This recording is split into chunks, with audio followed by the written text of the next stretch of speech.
Alors voici une nouvelle attaque. Cette fois, il y a eu des décès, des immeubles détruits, un aéroport fermé plusieurs heures.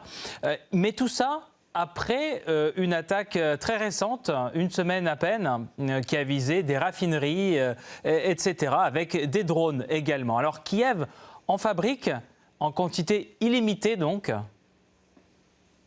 Écoutez, il faut savoir que les drones qui frappent les régions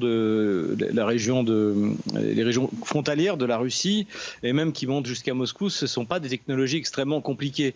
Ce sont en fait des avions à hélices qui volent avec visiblement une borne GPS qui leur permet d'arriver jusqu'à la cible. Donc technologiquement, il n'y a rien de vraiment compliqué. Sur la nature de ces attaques, si vous voulez, depuis 2014, c'est ce à quoi on assiste dans le Donbass. Les attaques gratuites sur des objectifs civils qui n'ont aucun intérêt stratégique. Et encore une fois, je fais la part des choses entre attaquer une raffinerie, attaquer un dépôt de carburant, ça peut être considéré comme un objectif militaire. Mais attaquer des zones habitées dans les zones frontalières de la Russie, c'est du terrorisme. Et en fait, ce à quoi on assiste, c'est le résultat de l'échec militaire de l'armée ottano-kievienne sur le front. Et quand vous échouez du point de vue militaire, vous passez à une espèce de sous-guerre qui s'appelle le terrorisme. Et aujourd'hui, c'est la phase dans laquelle l'armée ottano-kievienne est entraînée, incontestablement. Ces attaques, notamment sur les entrepôts, réservoirs, raffineries, elles continuent également. Est-ce que vous auriez, Xavier, des informations selon lesquelles Kiev aurait enfreint ces fameux accords qui auraient été conclus auparavant avec Moscou pour ne pas frapper ce genre d'infrastructure où il n'y en a jamais vu?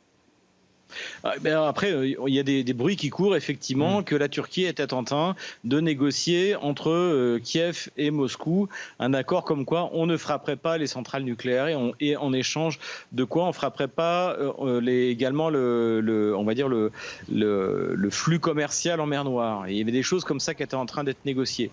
En tout cas, ce qui est clair, c'est que depuis l'attaque sur la région de Koursk, tout ça est terminé et que donc on est rentré, je dirais même plutôt dans une phase de radicalisation, surtout qu'il faut rappeler que l'objectif initial de l'offensive sur Koursk, c'était la capture par les forces ottano-kieviennes de la centrale nucléaire de Koursk, pour démarrer une espèce de cycle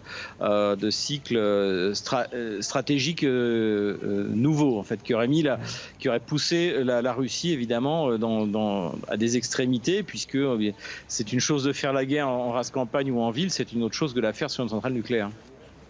Plusieurs médias ont diffusé l'information récemment selon laquelle l'Ukraine mettrait en place une sous-section carrément consacrée aux drones militaires auprès du ministère de la Défense du pays. Est-ce qu'il faut craindre une recrudescence de ces frappes à l'avenir et de quelle portée s'agira-t-il ? Alors, si c'est la technologie 100% kievienne, on parle de missiles Grom 2. Donc ça, c'est un missile soviétique Tochkaou amélioré. Donc ça date pas d'hier, ça date de 2019 de mémoire. Et la portée de 300 km. Donc en soi, même si c'est tiré sur les arrières de l'armée russe, ça n'aura aucune conséquence sérieuse. En revanche, effectivement, Vladimir Zelensky a parlé d'usines souterraines.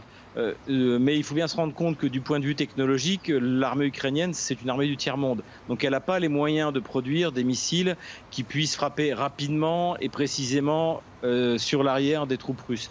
Donc ça veut dire que si tout d'un coup elle annonce s'être dotée de ce genre de missiles, c'est qu'elle aura assemblé peut-être sur son territoire, ou tout simplement aura-t-elle été livrée de missiles fabriqués par les Occidentaux et avec des sous-ensembles occidentaux. Donc là on retombe sur la dissuasion, en fait, qui est la dissuasion russe initiale, c'est-à-dire que si l'OTAN utilise des missiles de sa fabrication, même s'ils sont estampillés par Kiev, eh bien l'OTAN court le risque d'avoir une réponse équivalente par proxy par la Russie. Et c'est pas pour rien si aujourd'hui l'armée américaine est chassée de la mer Rouge par les Houthis, si vous voulez.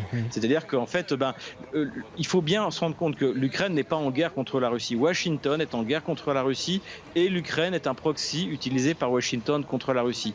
Mais la Russie également a ses proxys, parce que vous avez des bases et des présences militaires américaines partout dans le monde. Donc la question aujourd'hui qui se pose, c'est que est-ce que Washington et Londres, puisque c'est de ça dont il s'agit, vont prendre le risque de laisser Kiev attaquer la Russie avec des missiles qu'ils ont eux-mêmes construits.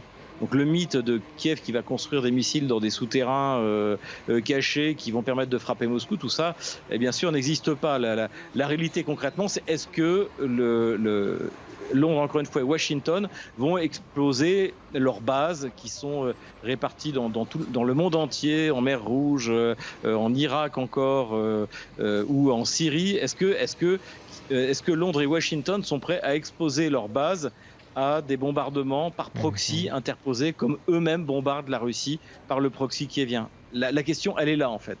Est-ce que vous pensez que, compte tenu de la situation sur le front, cette guerre peut se transformer en une véritable guerre de drones, dans laquelle la portée de ces drones, cela aura la seule importance, en fait, ce sera la seule chose importante qui compte, du fait que sur le front, les positions ennemies sont trop bien surveillées par les deux parties aujourd'hui? Qu'est-ce que vous en pensez? Je ne pense pas que les drones en soi, les drones sont une nouveauté, mais ils n'ont pas, contrairement à ce qu'on imaginait, remplacé l'artillerie, remplacé l'aviation, remplacé les chars, remplacé l'infanterie. Donc tout ça, c'est un élément qui s'est ajouté à ce qui existait auparavant. Et celui qui gagnera cette guerre, eh bien, ce sera celui qui sera capable de coordonner l'aviation, l'infanterie, les chars, l'artillerie et les drones.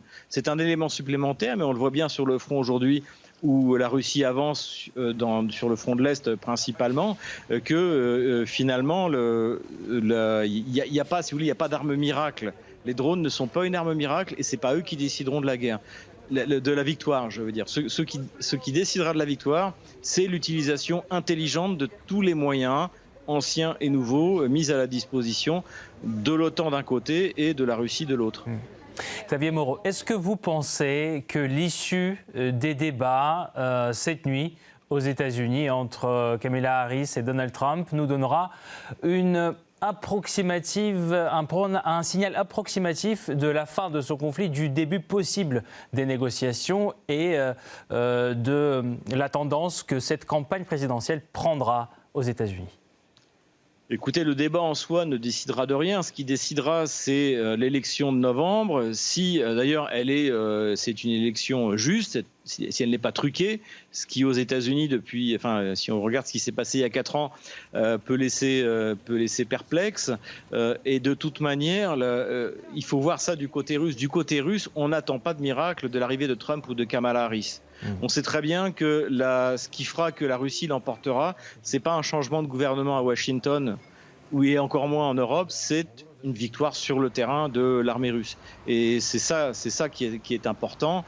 Et à la limite, effectivement, l'arrivée de Trump à la présidence pourrait accélérer, puisqu'il n'y a pas ce fanatisme qu'on voit chez les démocrates, ce fanatisme anti-russe qu'on voit chez les démocrates américains. On ne le voit pas dans tout le parti républicain. Mais encore une fois, je parle d'une partie, parce que également au sein du parti républicain, vous avez un sénateur comme par exemple Lindsey Graham, qui est d'un fanatisme anti-russe, quasiment psychiatrique.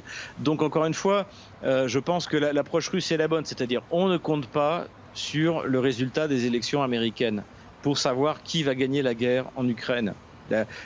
On compte sur les moyens, la Russie compte sur les moyens qu'elle a dédiés à cette guerre, et pour l'instant, quand on regarde la carte des opérations militaires, elle s'en sort plutôt bien.